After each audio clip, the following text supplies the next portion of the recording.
It's the final 24th of Christmas in many markets around the world. Hello everyone and welcome to Business Incorporated with me, Bosun Omofaye, here at the Lagos headquarters of Channels Television. Coming up on the program, global market poised for Christmas holiday as Deutsche Bank and Credit Suisse settle with the U.S. Justice Department. Meantime, IMF Chief Christine Lagarde is in Yaoundé, the Cameroonian capital, to attend the summit of the heads of state of 6 Central African countries. Plus, Nigerians revive businesses in northeast Maiduguri after Boko Haram attacks. Now let's get started. And we begin from the marketplace. Here on the African continent, the Egyptian stock market is closed for Friday, while the Nigerian Stock Exchange remained open in the green at about an hour ago. In South Africa, the GSE, that's the Johannesburg Stock Exchange, in red in the final trading day before the long Christmas weekend holiday. The Nigerian market about 0.1%. The South African market about 1% in the red. Thursday close for the Egyptian bourse. That's the 12,420, about 0.5%. And the Kenyan market also Thursday close of about 1% at 132.04 on the All Share Index. Meantime, the stock markets in the Gulf region were mixed Thursday, with Saudi Arabia and Qatar in the green. Most of the bourses from the region are off trading today. So look at the Abu Dhabi market, about 0.68%, south 4,467. The Dubai financial markets, about 0.1%, also in red. The Qatar stock exchange, about 10,390, with some green shoot, as well as the Saudi Tadawul 7057 on the broader index. That's about 0.44% on Thursday. Okay, so let's get to Europe, where the market's still in session, the final trading day. Markets there trading water slightly nearly Friday as traders cleared desks ahead of the long holiday weekend. Banking stocks were moving higher after a raft of overnight legal news from that sector. Let's bring in Conrad Bosun, DWTV financial correspondent at the Frankfurt Stock Exchange. Good afternoon, Conrad, and it's good to see this Friday. But of course, the big story was the Deutsche Bank agreeing to pay $7.2 billion to settle investigations led by the U.S. Justice Department, allegations into mis-selling of mortgage securities. So similar accusations against Credit Suisse also agreed to settle almost $6 billion. The quick question is, this set of news, are they already priced in by investors, or there are fresh concerns about this settlement?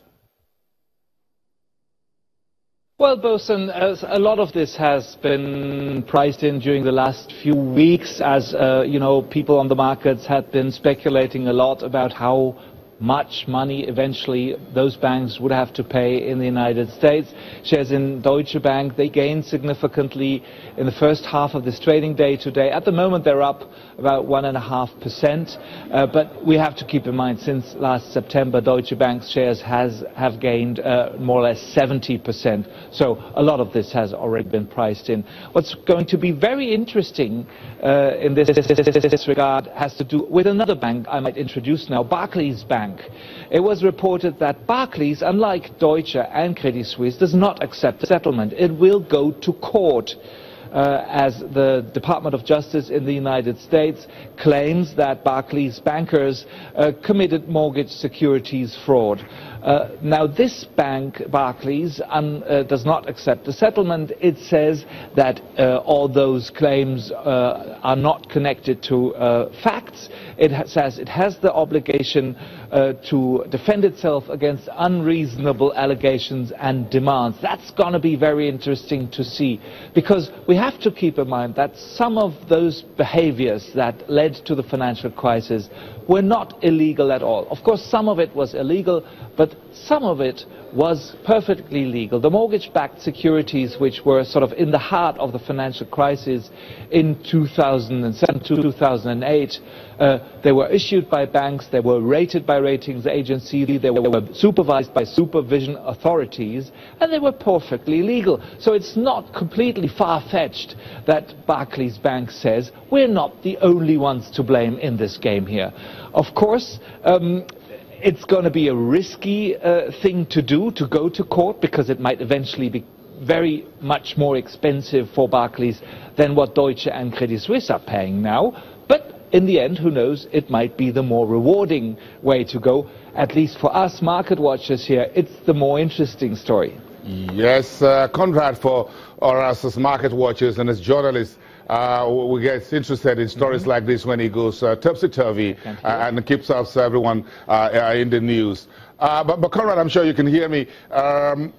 We were back to Italy with the embattled banker Monte dei Paschi failing to raise 5 billion euros in fresh capital from private investors. So it looks like the last lifeline before December 31st will be the government bailout.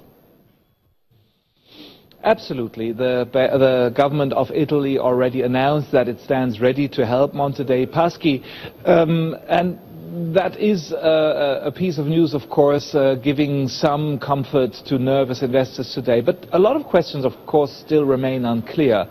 One major question is how the bondholders of Monte dei Paschi will be included in the recapitalization of the bank.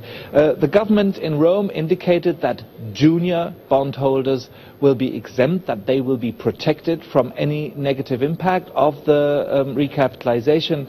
Of course, those junior bondholders are retail investors, mom-and-pop investors, people like you and me who bought those bank bonds for retirement. They should never have been sold those bonds because they're simply too risky for retail investors.